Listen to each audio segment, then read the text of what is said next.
Good morning. I'm extremely delighted to be here. Particularly for the reason that here we have the presence of the participants and the leaders from the real sector of the economy as well as the financial sector of the economy. And this is a unique event in that sense, the FIBAC, FICCI and IBA coming together to organize this event. And therefore, I have a sort of a prepared speech, which is for about 20-25 minutes or so. And the copy of that will be uploaded in the RBI website immediately after my speech is over. But in between, I may deviate and make a few points here and there, depending on the level of, the response of the audience which I see. So may I now start by saying that Shri Subrakant Panda, President FICCI, Shri A.K. Goyal, Chairman IBA, other distinguished persons and dignitaries on the dais, respected members of FICCI, IBA, and leaders and other participants from both the financial sector and the real sector, ladies and gentlemen, members from the media who are present here. Once again, a very warm good morning to all of you. I'm indeed thankful to FICCI and IBA for once again inviting me to participate in this FIBAC conference. This is the third event I am participating. The first one was in 2019, then again last year, and now. As momentous changes are taking place in the financial and business landscape, events like this provide us an opportunity to industry leaders, bankers, and policymakers to deliberate on issues of our times and crystallize our thoughts for future guidance. Today, the world is grappling with an unrelenting and unending string of challenges since 2020. Geopolitical conflicts, geoeconomic fragmentations, volatile commodity prices, uncertainty in trajectory of monetary policies and their macro-financial implications, increasing frequency and ferocity of climate shocks, all these prevailing together present a very complicated and, should I say, deadly mix of challenges. And these challenges are not just for policymakers, but for every player who is there in the business world, every player who is there in the industry world, every player who is there in the financial sector. Historical regularities are looking improbable and policymakers are being put to test. In this backdrop, the theme of today's conference, Winning in Uncertain Times, aptly captures the long-standing quest of humanity to make progress against all odds and challenges. I am an optimistic and I remain confident that we can work together and navigate through this stormy weather. In tune with the theme of the conference, I would like to touch upon the Reserve Bank's policies and actions in the last 1.5 years in particular to maintain macroeconomic stability. I would then proceed to talk about India's growth drivers and emerging opportunities that can be harnessed to enhance India's potential growth. In the end, I propose to highlight certain key issues which merit attention of banks, NBFCs, financial sector entities, and even businesses.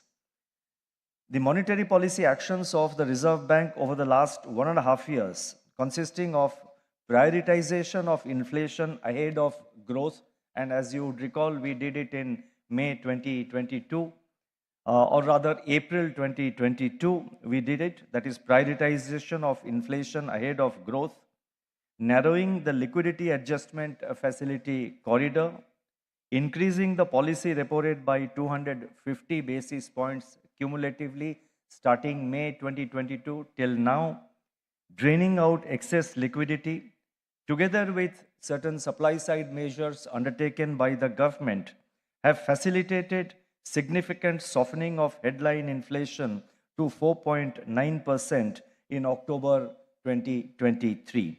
The moderation in core inflation in particular is noteworthy.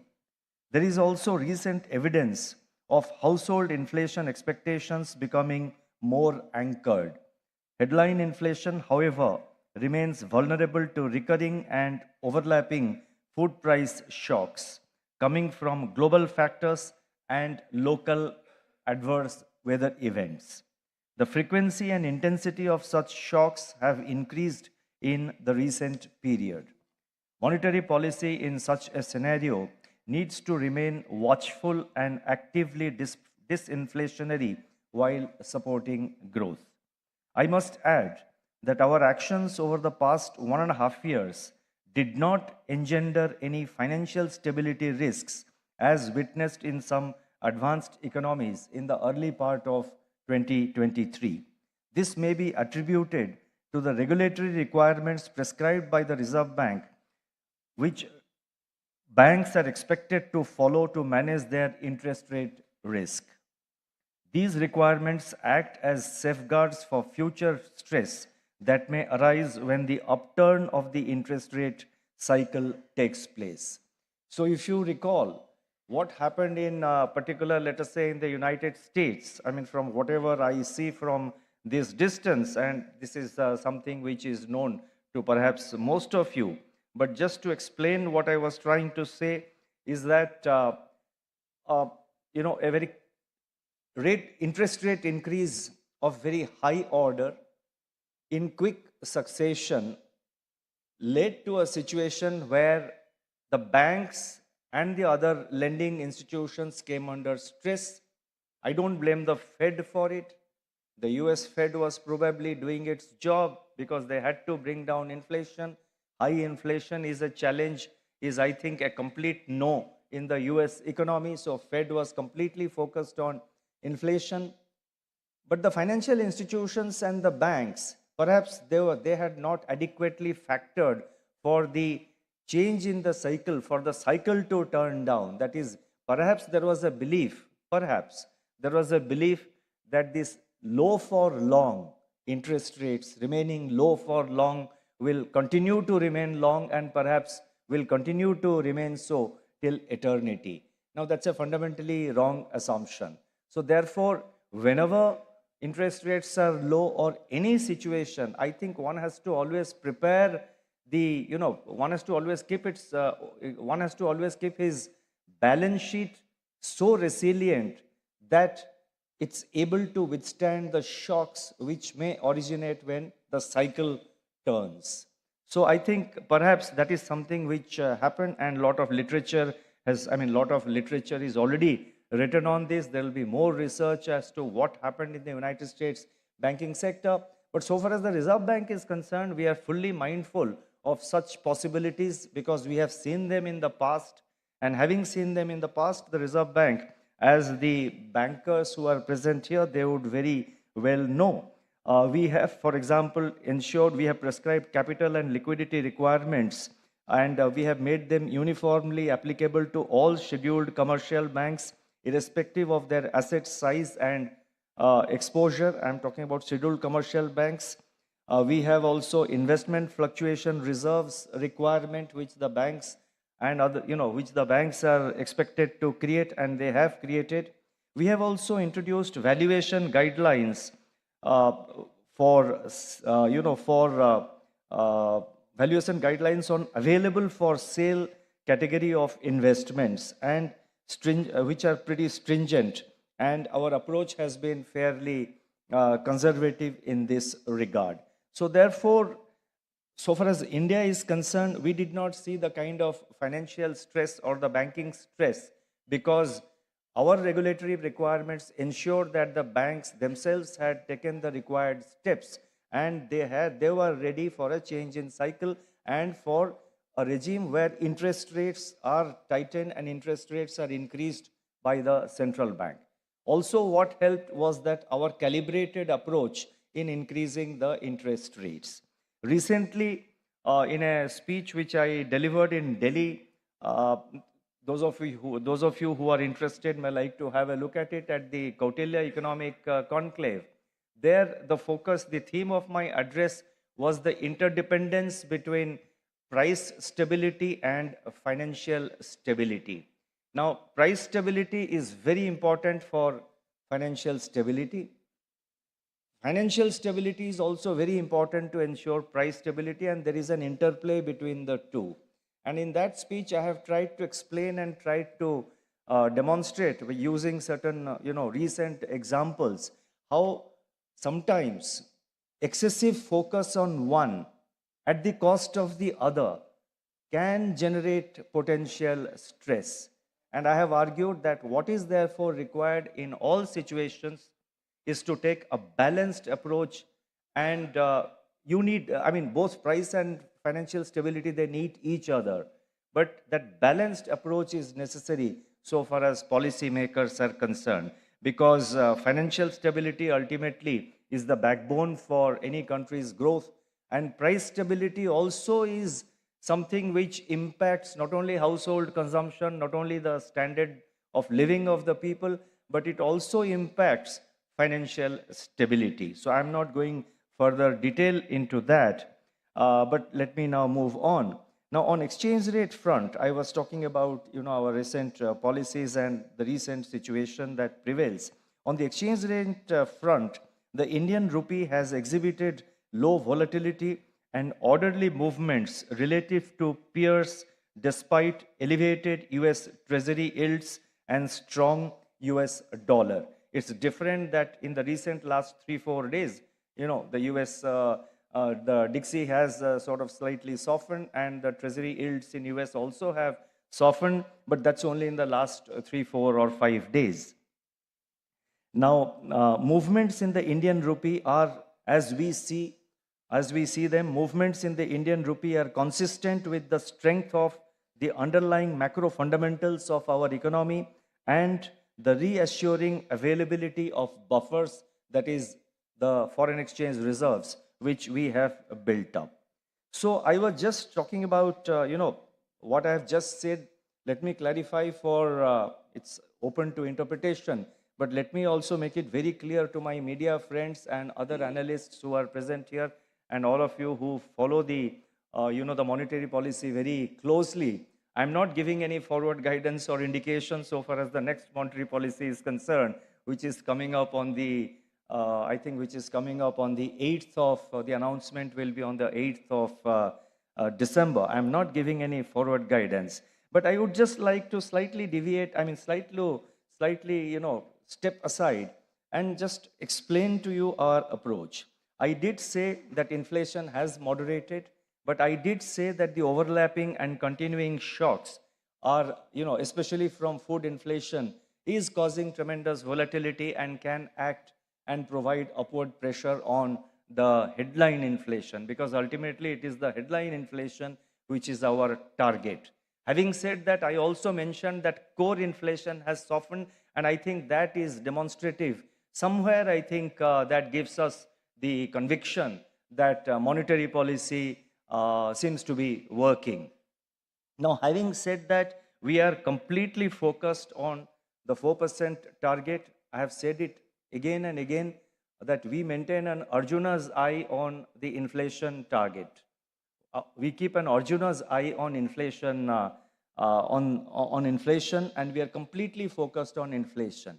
But at the same time, let me just, say sort of make it a little nuanced, and let me sort of try to explain it in a different way. If you recall, the child Arjuna was completely, when Dronacharya was, those of you who have read Mahabharata, and I presume everyone is aware of what the Mahabharata is all about.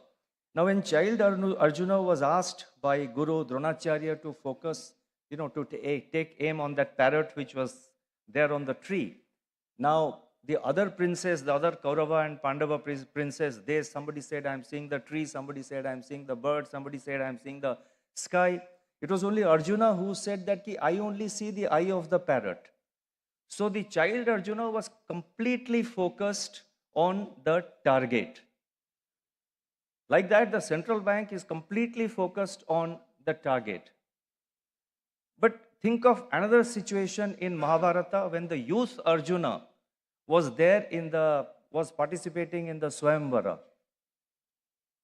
He had to take aim on the fish which was rotating on the top, revolving on the top, and he had to take aim through the water.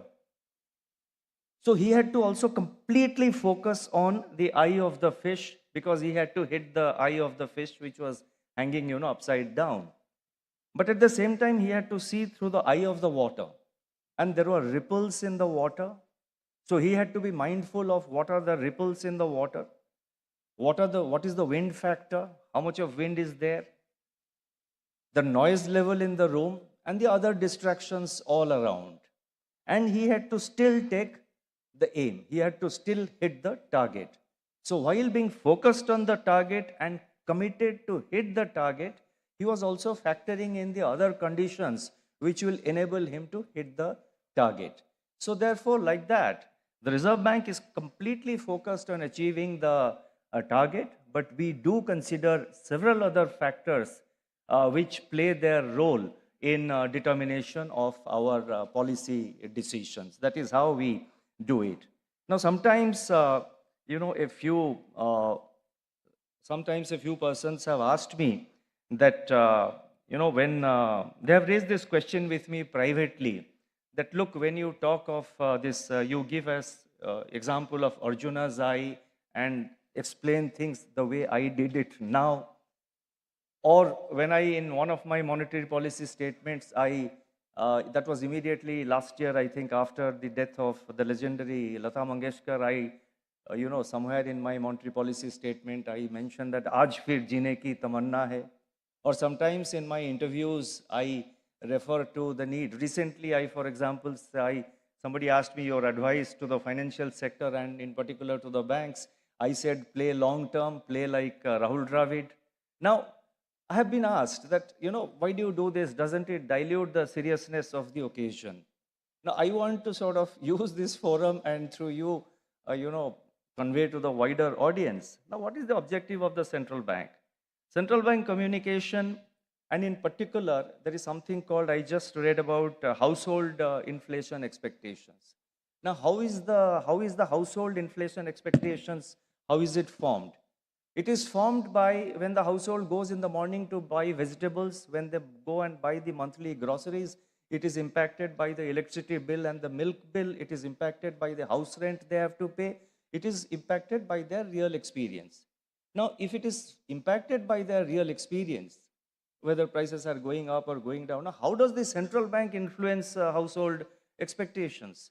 The central bank can influence household expectations, inflation expectations, one, by taking actual action, that is increasing interest rates or tightening liquidity, measures like that, which are real actions, and backing it up with appropriate communication. Now, communication has to be in a manner that it reaches the wider audience, including the households.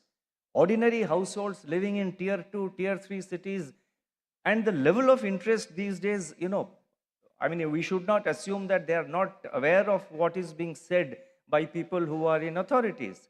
When I take a flight, you will be surprised to know that, people who you would expect they're not aware of what is happening in the financial sector. They come up to me and ask, I was going through the security check. So that guy, the CISF Jawan was doing the security check, and after he completed, he said, sir, can I ask you a question? And this has not happened once. This has happened several times. I said, हाँ पूछो क्या है? What is that? So he told me कि sir ये जो interest rate आपने ऐसे किया, उसका what will be the impact on this? Now that is the kind of awareness that is so. That means he is reading the papers, he is following what we are saying, he is following what actions are being taken, and then I stood there for I sort of explained to him very briefly and told him कि look. I don't want to take more time because there's a queue behind me. They are getting impatient. So therefore, in brief, this is the position. And he was very happy. So therefore, if the central bank, which is to influence household inflation expectations, its communication has to be in a manner that it reaches the wider audience. Now, just imagine if I say that, we are completely focused on inflation targeting, but we to keep in mind multifarious factors, including global, domestic, local. Now, it's all right. I mean, the audience here will understand, but then what sense it makes to the wider audience?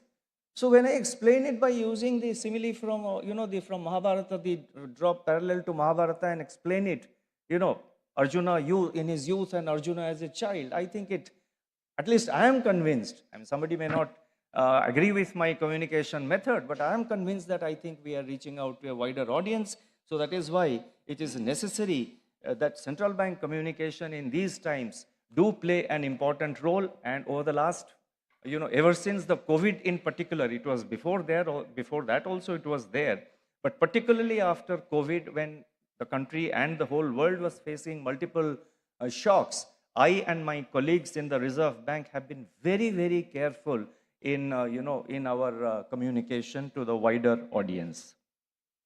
Now, as many business leaders are present here, let me now dwell upon India's growth drivers and the opportunities that lie ahead. The Indian economy rebounded strongly from the COVID-induced contraction of 5.8% in 2021 to a growth of 9.1% in 21-22 and 7.2% in the last financial year 22-23. India's real GDP is expected to grow by 6.5%, both in the current year 23-24 as well as the next financial year 24-25. And that would make India one of the fastest growing large economies in the world. In fact, and quite interestingly, India is already the third largest economy in the world in terms of purchasing power parity. Despite global slowdown, the Indian economy has remained resilient and continued to grow due to its higher reliance on domestic demand, which enabled the economy to weather multiple global headwinds. Although India has made rapid strides in external openness through trade and financial channels and gained in competitiveness, India's dependence on domestic demand provides a cushion against external shocks. At the same time, various structural reforms implemented in the areas of banking, taxation, inflation management, and manufacturing sector and similar other areas over the last few years have laid the foundation for sustainable high growth. We have moved from an era of twin deficit and twin balance sheet stress to the current period of twin balance sheet advantage. While balance sheets of banks witnessed significant improvement on the back of improved asset quality and profitability, corporates also display stronger financials, having deleveraged their balance sheets. The improved health of banks and corporates is also reflected in their recent second quarter results for 23-24. The corporate performance parameters based on 1,501 listed non-government financial companies. I repeat, the corporate performance parameters based on a survey of 1,501 listed non-government, non-financial companies suggest strong growth in profitability and staff costs in the second quarter of this year. The Reserve Bank's latest industrial outlook survey also indicates that business outlook has further improved, with manufacturing firms being optimistic about demand condition in the third quarter of the current year. Capacity utilization in the manufacturing sector on a seasonally adjusted basis continues to trend up, which augurs well for investment activity. Now, I saw also the FICCI survey, which was reported recently. I think it came out in the media, and I'm aware that your survey also perhaps gives out a similar result. The continued thrust on capex by the government is also favorable for investment activity. It is now for corporates and other businesses to evaluate the current situation and future potential of India and move forward. On the supply side, The agricultural sector has kept good momentum over the last few years, and its performance is expected to remain stable during 23-24, despite uneven southwest monsoon and lower kharif production. Production of fruit, food grains, as well as horticulture have reached record levels year after year. The diversification of exports, both in terms of products and destinations, is enhancing the economy's capacity to withstand the shocks. The agricultural sector continues to provide employment to a large part of our workforce. Now, there are, however, several challenges relating to productivity gaps, water usage and irrigation facilities, shifting consumer preferences, and sudden weather events, all of which do impact the agricultural sector. Now, all these require heavy investments in infrastructure and innovation to modernize the agricultural sector and realize its true potential for achieving higher productivity, more efficient access to markets, maximizing farmers' income, and increasing its contribution to the GDP. That is, increasing the contribution of the agriculture sector to GDP. As a nation, we must find a way of carrying out certain reforms, especially in the area of agricultural marketing and the connected value chains. These reforms are critical not only for sustained high growth, but also for durable price stability and to mitigate the frequency and intensity of food price shocks. It is important that private sector comes forward in a big way and becomes a crucial partner in this journey. There are opportunities for the private sector to invest in strategic areas of agriculture and allied activities such as supply chains, food processing involving variety of fruits, vegetables and food grains, scaling up dairy, poultry and fishing, and creating market infrastructure. Private sector can also accelerate farm to firm, that is agri-industry linkage, and improve the efficiency of the entire value chain right up to the end consumer. As regards the manufacturing sector, even as the share of the economy has been around, even as its share, that is the share of the manufacturing sector in the economy has been around 17 to 18% over the years, it has potential to accelerate its contribution to growth and employment. India's demographic advantage with its young population, with its young labor force, also presents a unique opportunity to become a key player in the global manufacturing. It is important for us to be part of the global supply chains which are undergoing realignments in the fragmented global economy. Initiatives like the production linked incentive, that is the PLI scheme of the government, create conducive conditions to enhance the share of manufacturing in our GDP. Sectors such as smartphones, large scale electronics, pharma, food processing, auto and auto components have recorded good performance under the PLI scheme. There is also huge potential in emerging areas such as aerospace and defense, low carbon technologies, electric vehicles and semiconductors, and similar other areas. Our efforts towards building robust public digital infrastructure, which is fostering digitization and ease of doing transactions across the spectrum, will continue to provide strong fillip to technology adoption and productivity. At present, now I would like to turn to the services sector. At present, the services sector contributes the largest share in India's GDP and remains an anchor of India's overall growth. The Indian services sector is fast adopting new technologies such as artificial intelligence, Internet of Things, cloud computing, and data analytics to improve service delivery, reach, and competitiveness. The newly emerging startups are also largely concentrated in the services sector. There is a steady shift from low skill, consumer oriented services towards more technology enabled business services. Indeed, there is a case for Indian businesses to recognize this undercurrent and work towards upscaling their activities to meet the external demand in this sector. In fact, India commands a strong external position thanks to the strength of our services exports, which have largely remained resilient. They have supported India's current account deficit even as merchandise exports have been under pressure in the face of weakening global demand. The current account deficit to GDP ratio of India has remained under 2% for almost 10 years now. India's services exports are diversifying from information technology related services to other professional services such as business development, research and development, professional management, accountancy, and legal services.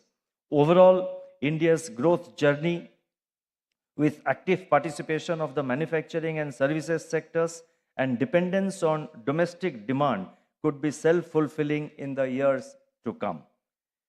Let me now turn to the financial sector.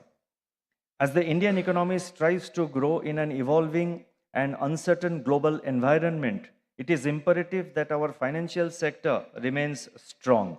The Indian banking system continues to be resilient, backed by improved capital ratios, asset quality, and robust earnings growth.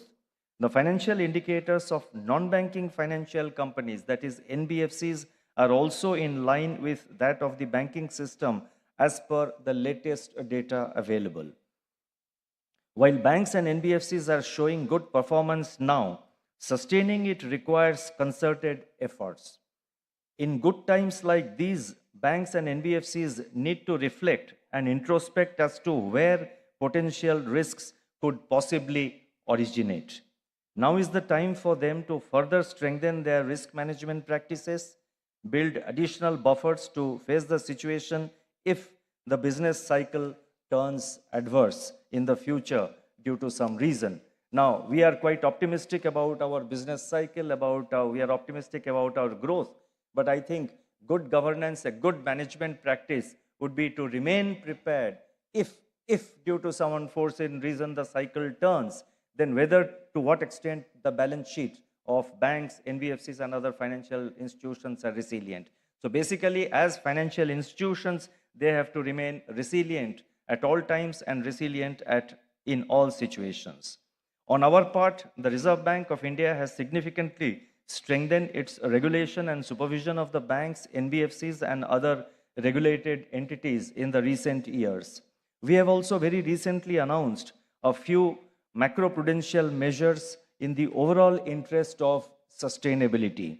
These measures are preemptive in nature. They are calibrated and targeted. It may be relevant to note that major growth drivers like loans for housing, vehicles, and the MSME sector have been excluded from these measures. Now, we have excluded them because at the moment, we don't see a possibility of buildup of stress. I'm not ruling out that possibility, but it was also a conscious decision to leave out certain sectors which are contributing to growth because growth also needs to be sustained.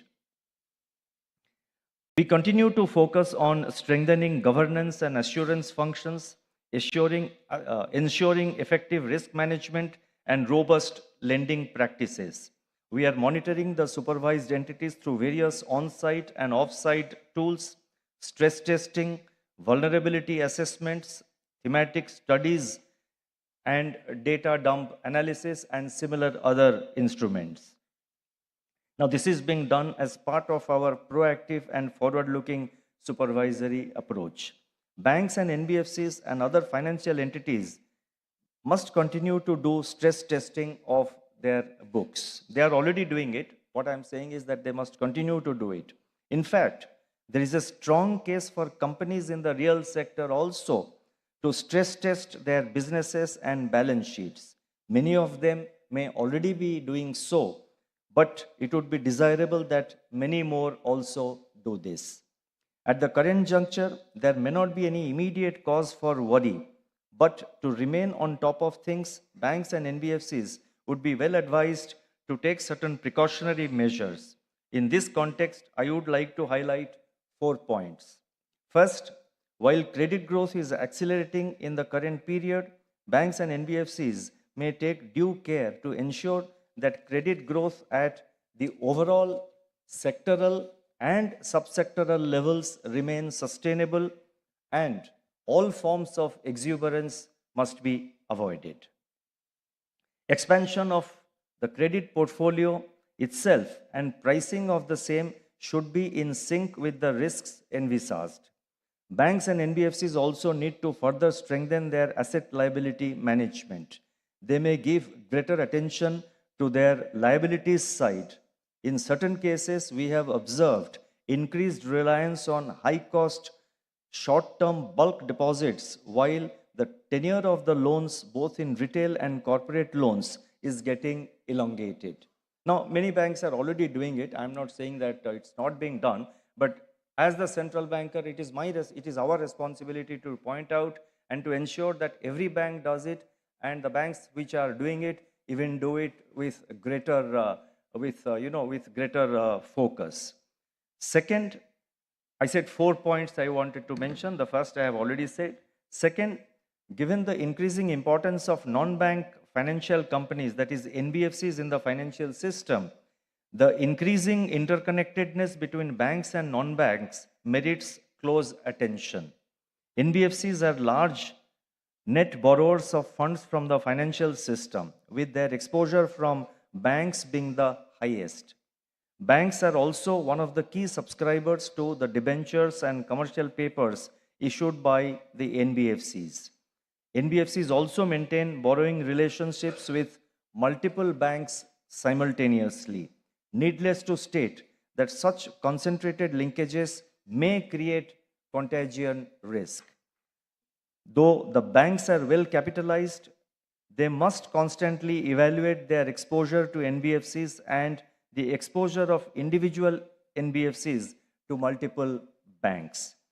The NBFCs, on their part, should focus on broad basing their funding sources and reducing overdependence on bank funding.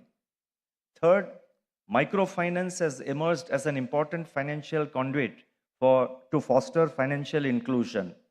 As macrofinance institutions, that is MFIs, are catering to the marginalized clientele, they have to bear in mind the affordability and the repayment capacity of the borrowers. Though the interest rates are deregulated, certain NBFC MFIs appear to be enjoying relatively higher net interest margins. It is indeed for macrofinancial lenders themselves to ensure that the flexibility provided to them in setting interest rates is used judiciously. They are expected to ensure that the interest rates are transparent and not usurious. Fourth, the increased collaboration of banks and NBFCs with fintechs is facilitating introduction of innovative products and services and new business models. Digital technologies are offering a powerful medium to access banking and financial services. This has brought down the operational costs and helped in enhancing the reach of financial services, of the reach of the financial service providers. An important aspect that merits attention in this context is with regard to model-based lending through analytics. Banks and NBFCs need to be careful in relying solely on preset algorithms as assumptions based on which the models are operated. These models should be robust and tested and retested periodically. They may require to be calibrated and recalibrated from time to time based on the changing contours of the financial ecosystem and fresh information. It is necessary to be watchful of any undue risk buildup in the system due to information gaps in these models, which may cause dilution of underwriting standards. Now, let me try and conclude. We are living in highly uncertain times in an interconnected world. New risks are emerging from time to time. New sources of risk are also coming up. In such a scenario, building up further on resilience would be the best insurance against shocks and uncertainties. This holds good for all businesses and financial entities. As I see many banking and corporate leaders in the audience, let me also stress that new opportunities are knocking at our doors. It is for us to capitalize them. There are there has to be greater focus on investment in capacity building, skilling of human resources, and adoption of newer technology by all players, whether from the real sector or from the financial sector. The international confidence on India's prospects is at a new high. It is an opportune time to make this India's moment and work towards strong, sustainable, and inclusive growth. Thank you very much.